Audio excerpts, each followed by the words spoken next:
기도하심으로 예배로 나아가시겠습니다. 우리 찬송가 400장 험한 시험물 속에서 찬양하시겠습니다.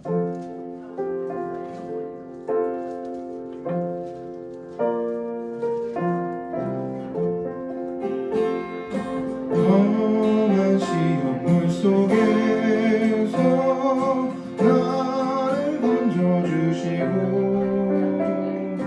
노한 풍랑 지나도 나를 숨겨주소서. 주여 나를 돌보시사 너희 품어주시고 험한 풍파 지나도 나를 숨겨주소서. 원생을 구하나사 모든 시험 이기고 풍랑까지 다스리는 주님 앞에 비오니 주여 나를 돌보시사 너희 품어주시고 험한 풍파 지나도 나를 숨겨주소서. 죄악 길에 빠지고 깜깜한 데 헤매며 부르짖는 나의 원 들으소서. 내 주여 나를 돌보시사 너희 품어주시고 험한 풍파 지나도 나를 숨겨주소서. 아멘.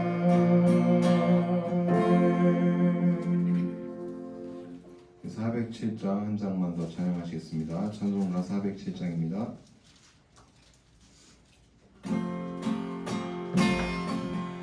구주와 함께 나 죽었으니 구주와 함께 나 살았도다.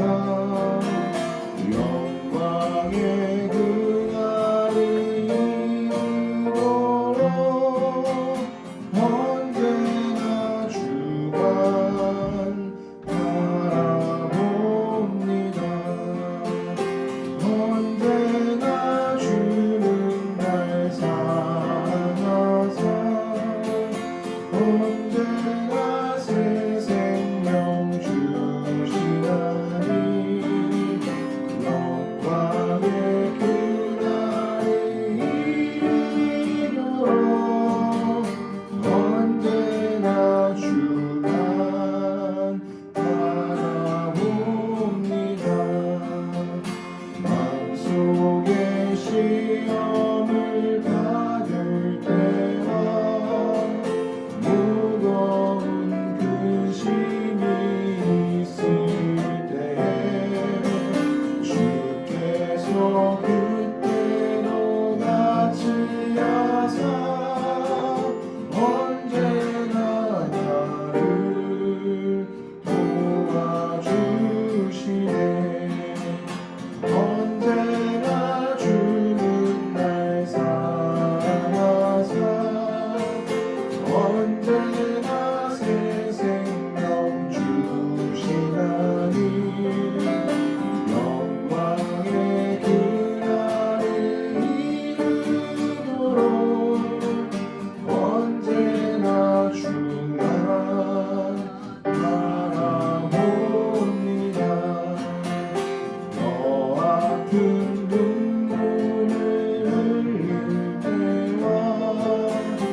묵상 기도하면서 하나님께 예배 드리겠습니다.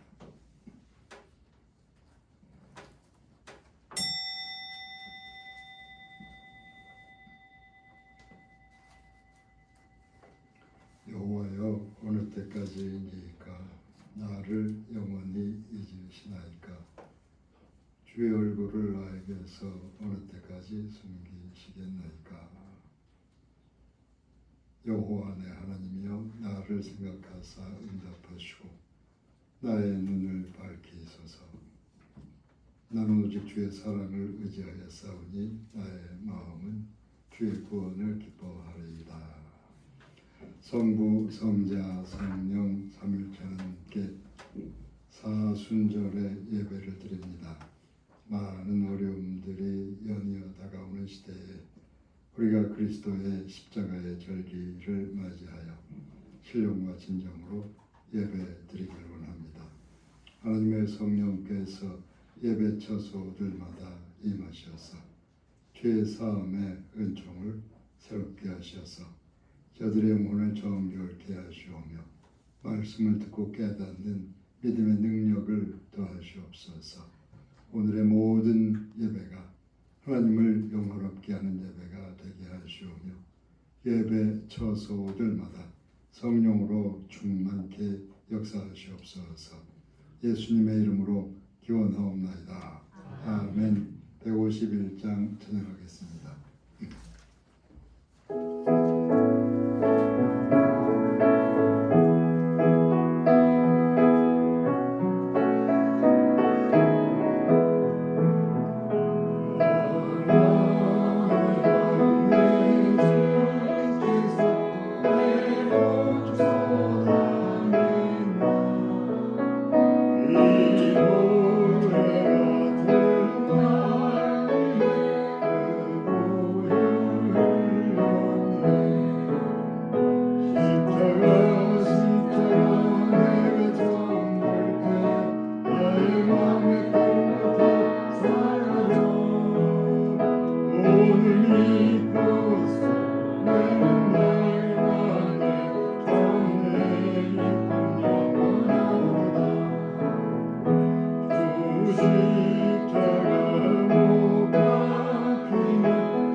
교동문 128번 교독하겠습니다.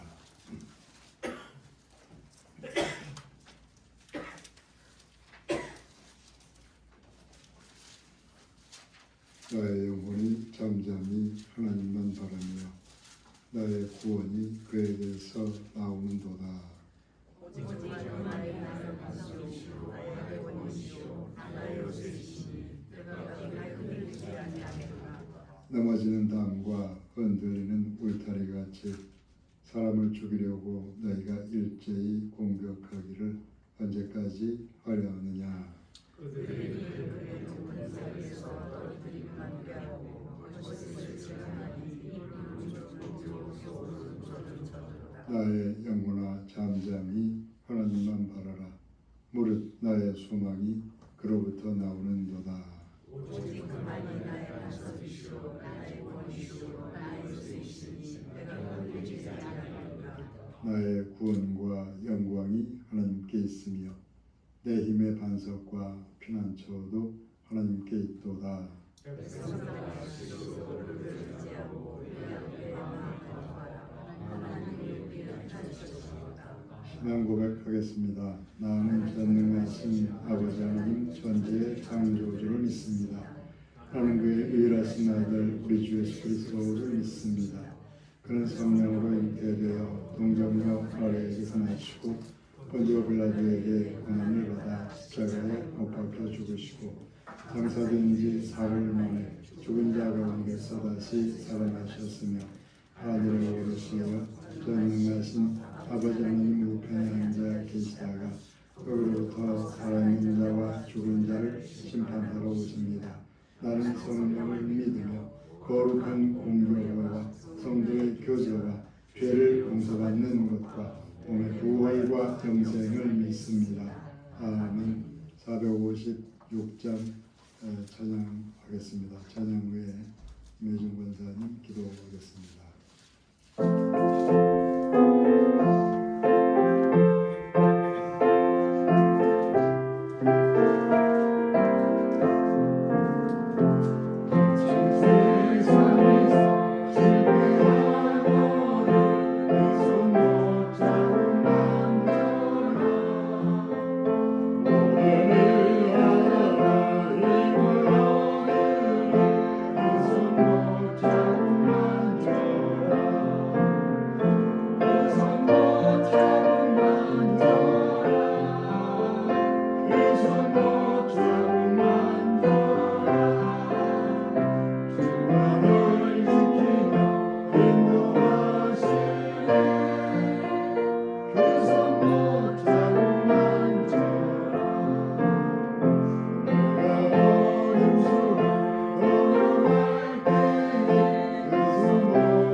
거류민과 나그네 같은 저희들을 택하신 족속이요 왕 같은 제사장으로 불러 빛 가운데로 들어가게 하신 주 하나님, 혼돈과 공허와 흑암 속에 갇혀있던 저희들을 주 예수의 피 흘림으로 구원하신 하나님께 감사와 영광을 돌립니다.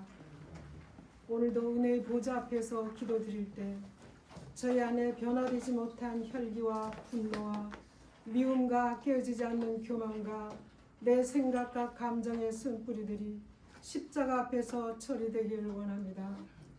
또한 육신의 아픔과 귀신 들림과 우울과 부정적이며 소극적이며 두려움을 주는 악한 영들을 예수의 이름으로 대적하기를 원합니다. 그리하여 예수께서 육체로 오심을 전하는 증인의 삶을 살게 하옵소서. 하나님 아버지, 저희들은 말씀 가운데 온전히 거하지 못하여 지금까지 자기중심적으로 이기적으로 살아왔나이다. 세상 가치관을 따라 하나님을 멀리 떠났었고 세상의 흐름과 세상이 가르치는 교훈이 모두인 줄 알고 쫓아가던 저희들이었습니다. 나태하고 세상 일에 분주하여 예배를 소홀히 했던 저희들입니다. 모이기를 즐겨하라 했으나 오직 나만의 삶이 전부였던 저희들이었습니다. 저희들은 하나님의 음성에 귀를 닫고 살았나이다. 주여, 이 모든 죄악들을 용서하여 주시고 오늘 이 예배를 통하여 우리의 무지와 불신앙으로 인한 병든 영혼들을 치료해 주시옵소서. 주여, 내 안에 선한 것이 아무것도 없음을 고백합니다. 이 패역한 본성이 성령님께 지배당하기를 원합니다. 하나님 아버지, 진정코 우리의 영안이 열려 하나님 나라를 보게 하여 주시옵소서.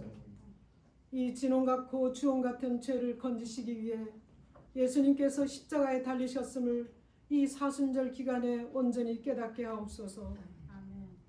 그리하여 하나님 앞에 쭉정이가 아닌 알곡이 되기를 원합니다.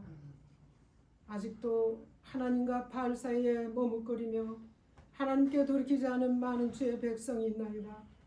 성령의 불로 응답하여 주님만이 이 백성이 주께로 돌이키심을 깨닫게 하옵소서.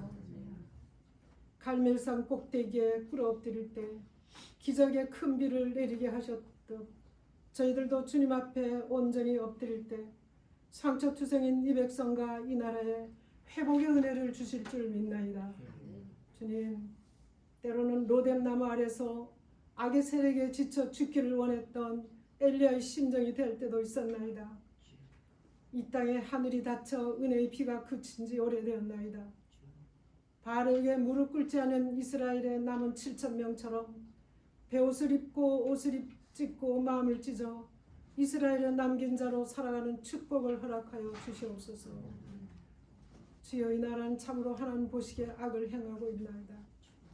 푸른 상수리 나무 아래 인간이 만든 이념의 산당과 아세라상을 세워 하나님을 거역하고 있나이다.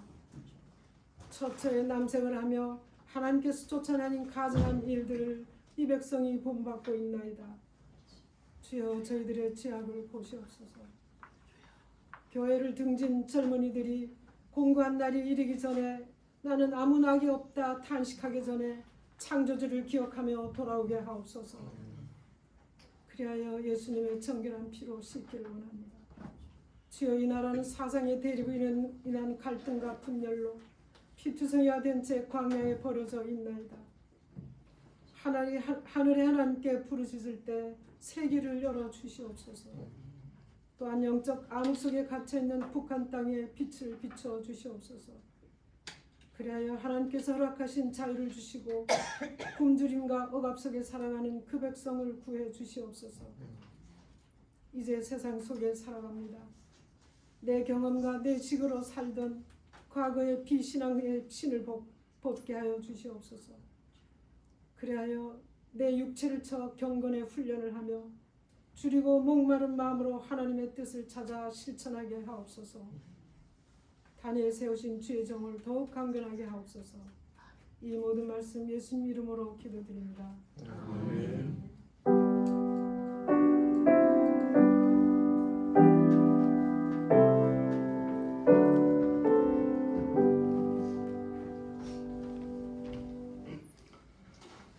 성경 말씀은 욥기에서 이사야서에서 두 군데에서 읽어드리겠습니다. 먼저 욥기 14장 7부터 9절까지 구약의 775쪽입니다.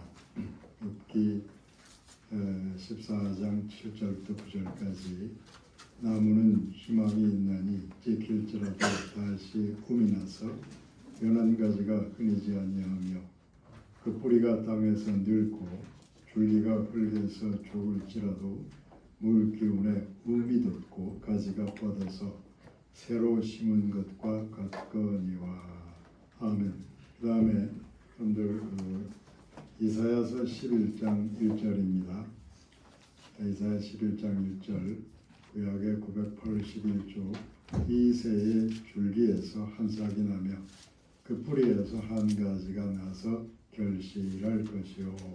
아멘. 찬양 순서 후에 말씀을 전하겠습니다.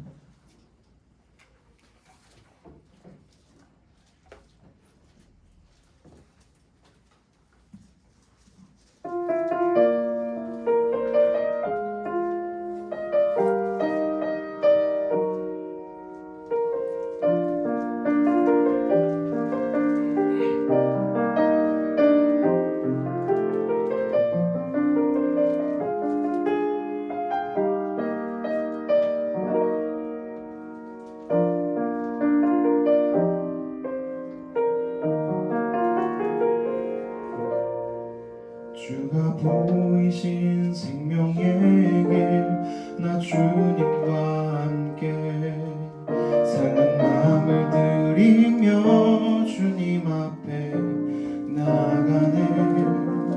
나의 의로움이 되신 주 그 이름 예수 나의 길이 되신 이름 예수 나의 길 오직 그가 하시나니 나를 단련하신 후에 내가 정금같이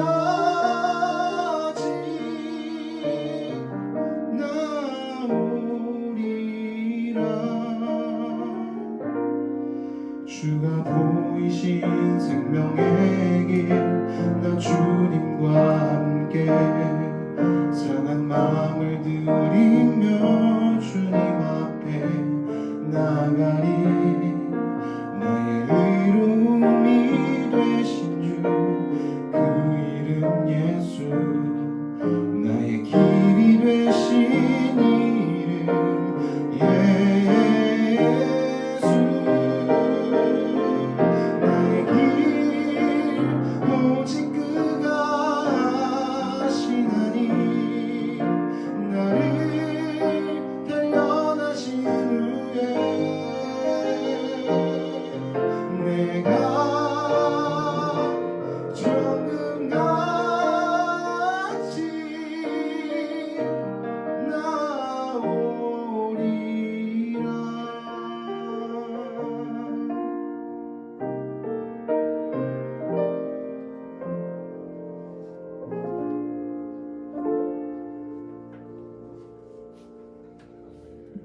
아멘.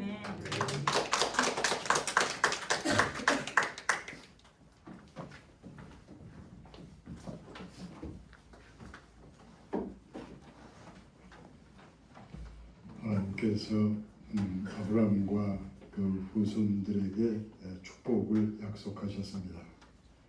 적과 꿀이 흐르는 축복의 땅과 밤하늘의 별과 같은 많은 후손을 약속하셨습니다.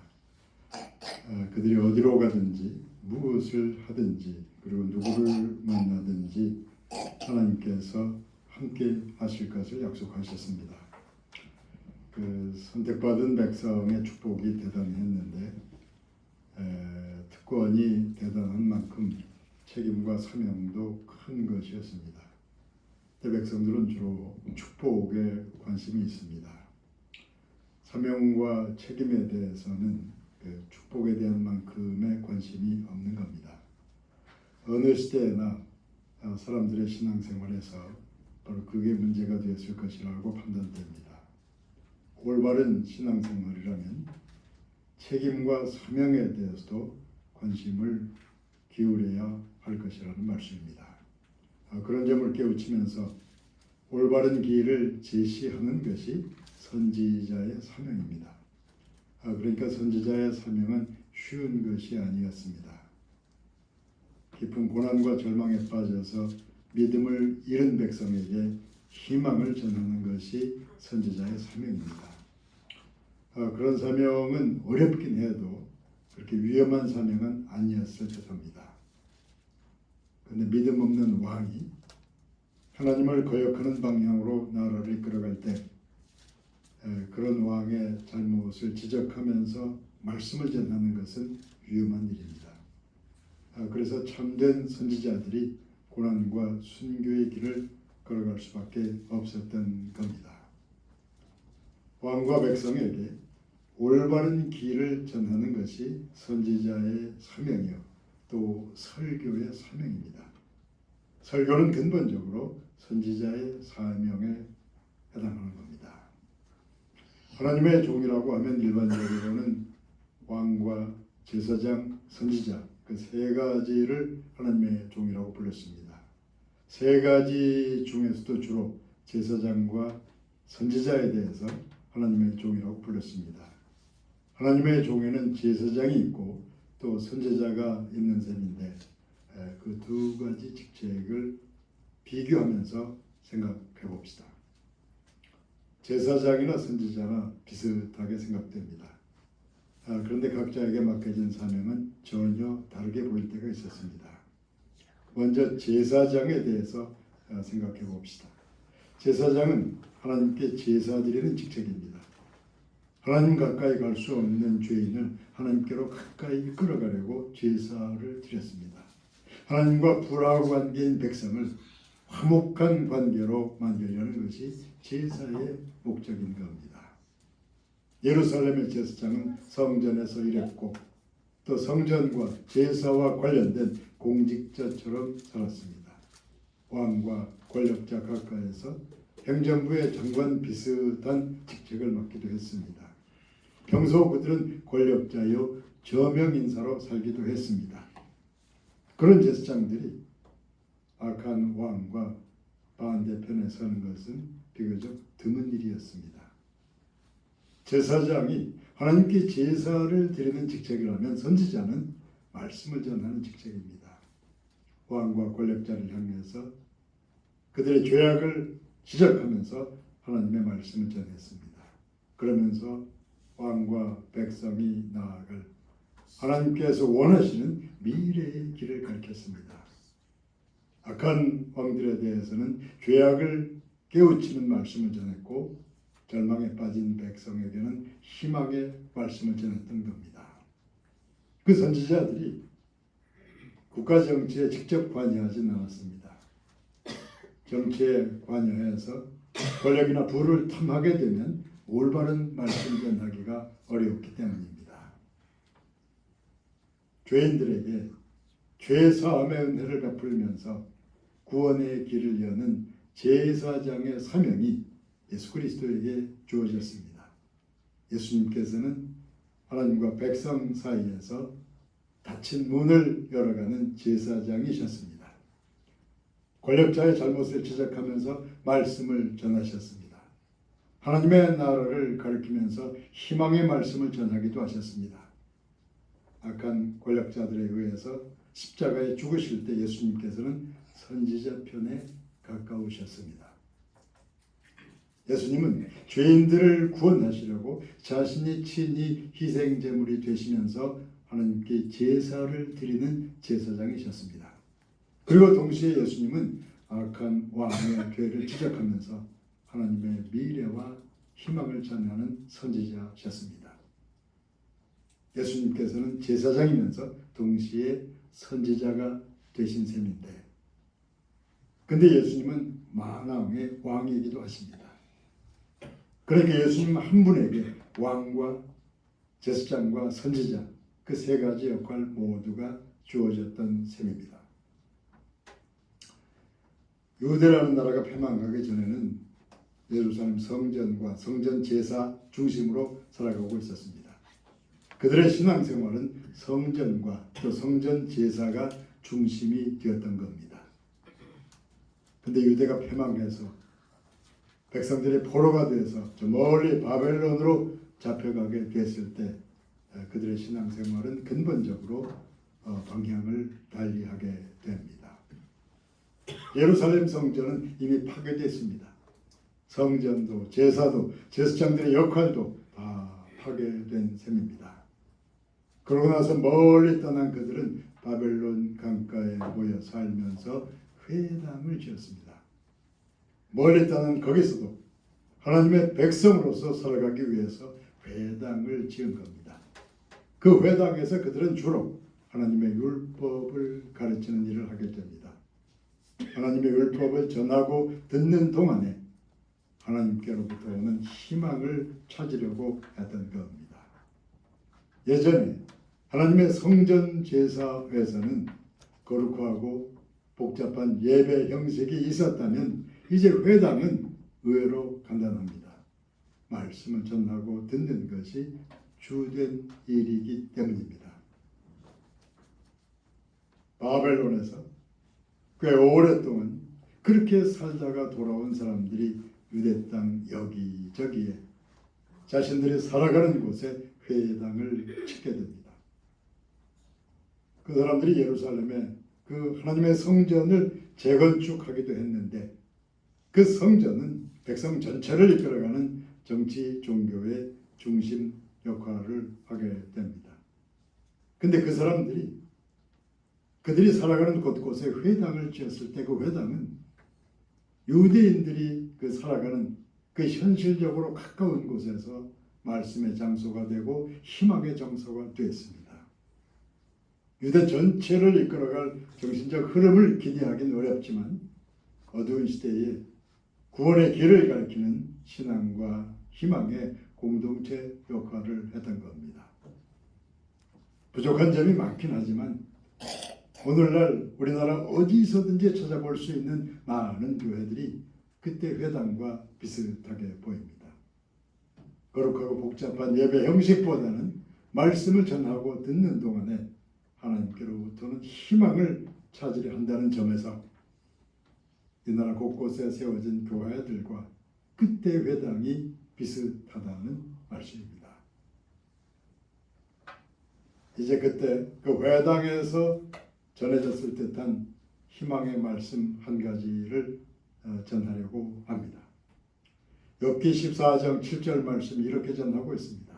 나무는 희망이 있나니 찍힐지라도 다시 붐이 나서 연한 가지가 끊이지 아니하며 커다란 나무가 도끼와 톱으로 찍히고 잘려서 구루터기만 남았다고 생각해 봅시다. 도끼와 톱으로 나무가 잘리는 거라면 그 나무는 다 끝난 겁니다. 근데 그렇게 구루터기만 남았다고 해도 생명이 사라진 건 아닙니다.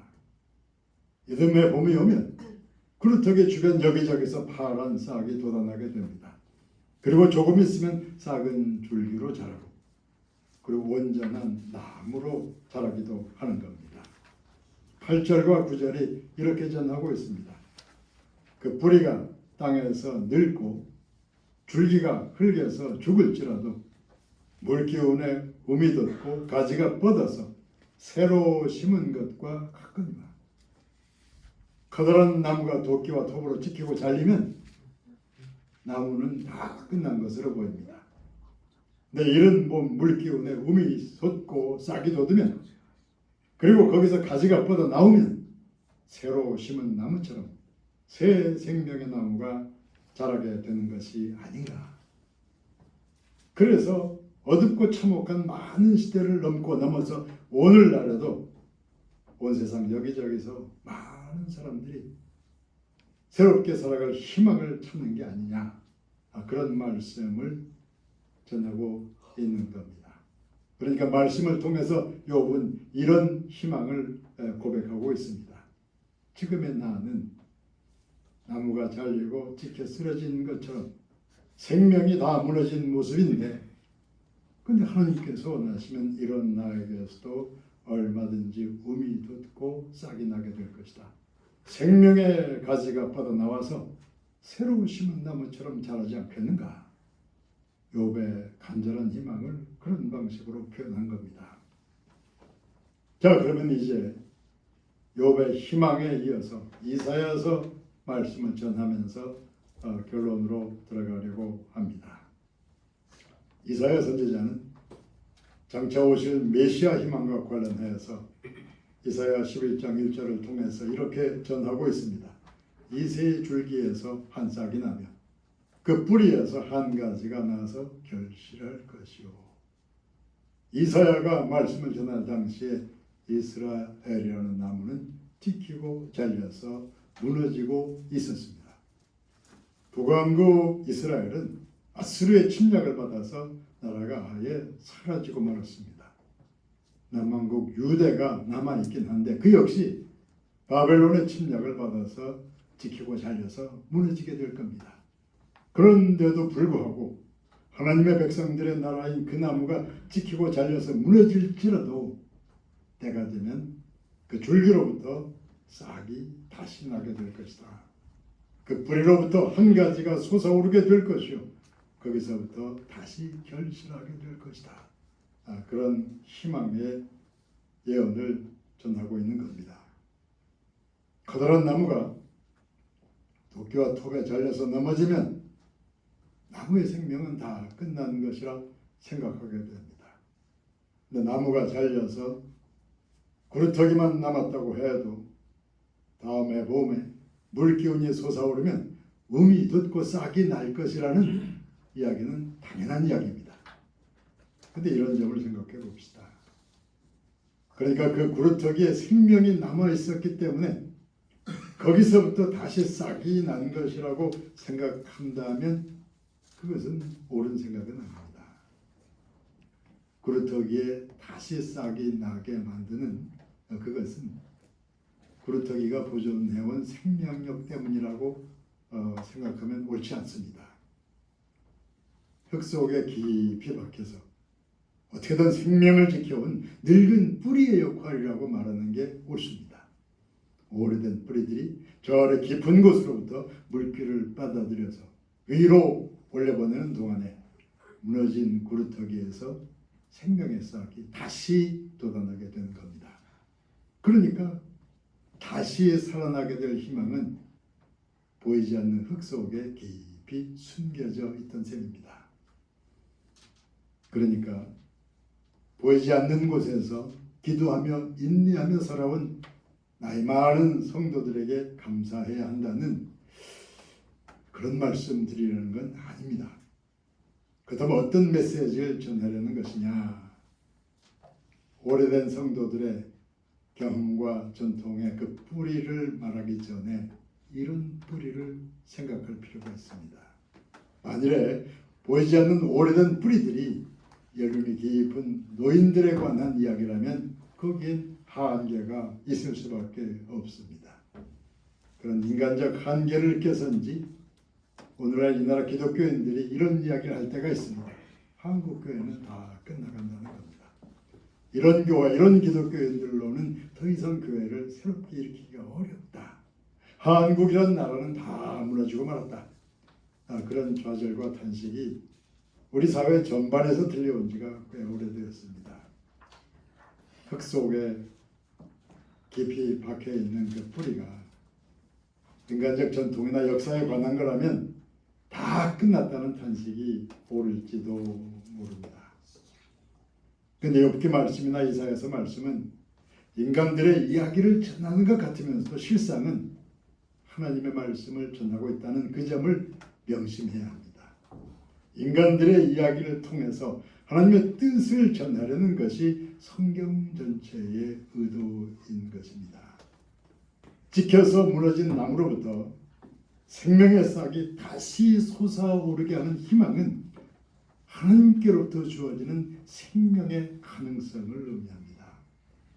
인간들의 역사 경험이나 전통으로부터의 희망이 아니라 하나님의 말씀의 뿌리로부터의 희망을 의미하는 것입니다. 잘하든 못하든 간에 교회는 말씀과 설교 때문에 하나님의 교회라고 불리면서 살아갑니다. 현실과 구체적으로 관련된 희망을 말하긴 어렵습니다. 그렇지만 마음을 기울여서 성경을 읽거나 설교를 들으려고 할 때 내 마음을 장악해온 어둠이 어느새 물러가는 걸 느끼게 됩니다. 내 영혼 깊은 곳으로부터 말씀의 뿌리로부터 믿음과 희망이 솟아오르기 때문입니다.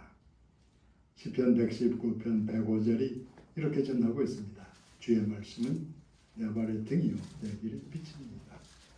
말씀을 읽고 듣는 동안에 나도 모르는 사이에 내 마음에 등불이 켜지고 어둡던 앞길이 밝게 열리고 있다면 그런 믿음과 희망이 생기게 된다는 말씀입니다. 깊은 어둠 속에서도 마음 깊은 곳에서 희망이 솟아오르는 것은 말씀의 뿌리로부터입니다. 하나님과 관계 맺는 말씀의 뿌리로부터 우리에게 희망이 주어지게 됩니다. 예배를 드리며 말씀을 듣는 동안에 나도 모르는 사이에 마음이 밝아졌다면 내 영혼에 말씀의 뿌리가 움직이기 시작한 것이라고 믿으시기를 바랍니다. 잠언 1장 7절 말씀은 여호와를 경외하는 것이 지식의 근본이라고 합니다. 느헤미야 8장 10절 말씀은 여호와 하나님으로 인하여 기뻐하는 것이 우리의 힘이라고 합니다. 하나님을 그 말씀을 향해서 가까이 나아가는 동안에 여러분들의 영혼 깊은 뿌리로부터 믿음과 희망이 솟아오르기를 예수님의 이름으로 축원합니다. 기도하겠습니다.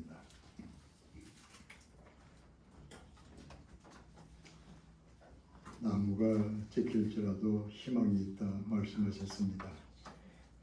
많은 어려움들이 연이어 다가오고 우리 안에 쌓이고 쌓인 죄악들로 인해서 우리가 다 무너지고 지켰을지라도 하나님께서 말씀과 성령으로 오셔서 다시 보이지 않는 뿌리로부터 생명이 솟아오르게 하시고 믿음과 희망이 솟아오르게 하시옵소서. 교회와 나라와 성도들의 가정과 저들의 사업장으로부터 모든 관계들부터 생명의 음이 듣고 싹이 나서 줄기가 되고 새로운 생명나무로 자라게 인도하시옵소서. 우리 주 예수 그리스도 이름으로 기도하옵나이다. 아멘. 458장 찬양하겠습니다.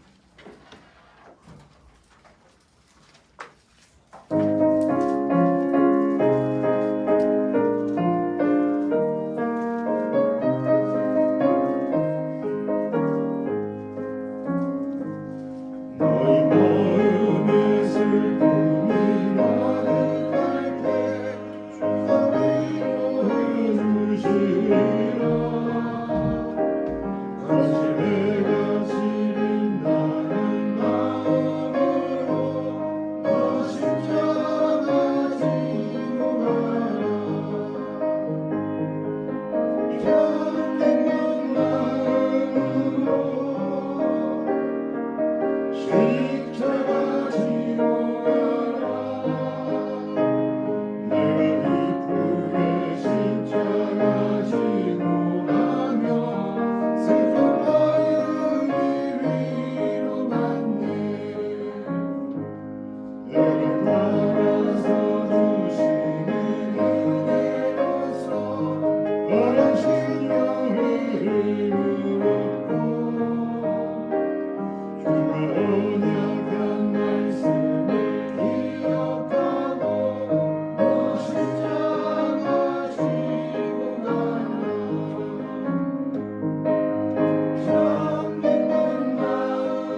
드리신 예물로 해서 기도하겠습니다.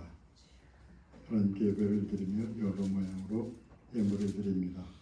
모든 걸 기쁘게 받으시오며 선하신 뜻을 따라 세게 인도하시옵소서. 어려운 시기에도 주의 백성들에게 공율과 은혜를 베푸셔서 하나님께 나올 때는 감사함으로 자원함으로 드리게 하시옵소서. 주변과 이웃을 잘 살펴서 믿음의 선행을 감당케 하시옵소서. 우리 주 예수 그리스도 이름으로 기원하옵나이다. 네, 교회에서 시행 말씀드리겠습니다. 오늘 성경 공부 자료는 지난 수요일에 했던 것을 조금 더 복습하고 다시 자세히 하는 자료를 마련했습니다. 룻기 말씀을 중심으로 새로운 시작이라는 자료, 여러분들 자료를 가져가서 공부하시고 오후에는 그걸로 진행하겠습니다. 4월 5일이 부활주일이기 때문에 또 부활주일 한 주 전을 고난주간이라고 하는데 그래서 다음 주가 이제 고난주간이 됩니다. 고난주간이 시작되는 날이 종려주일입니다. 그래서 고난주간에 보통 금식도 하고 특별히 기도도 하는데 우리는 수요일 하루, 고난주간의 수요일 4월 1일인데 온전한 기도의 날로 금식도 하고 자원하는 대로 누가 강압적으로 할 수 있는 건 아니죠. 한 끼든 두 끼든 금식도 참여하고 기도도 하고 가능한 대로 그날은 교회 성경 공부도 참여하시고 수요일을 집중적으로 생각하시기를 부탁드립니다. 수요일에는 십자가와 부활에 대한 집중적인 성경 공부를 하도록 하겠습니다. 438장 찬양하고 축도하겠습니다.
그리스도의 은혜와 하나님의 사랑과 성령의 교통하심이 마음에 심긴 말씀의 뿌리로부터 믿음과 희망을 새롭게 하며 담대히 살아가는 하나님의 백성들 모두의 머리 위에 이제부터 영원까지 함께 하옵시기를 간절히 축원하옵나이다. 아멘.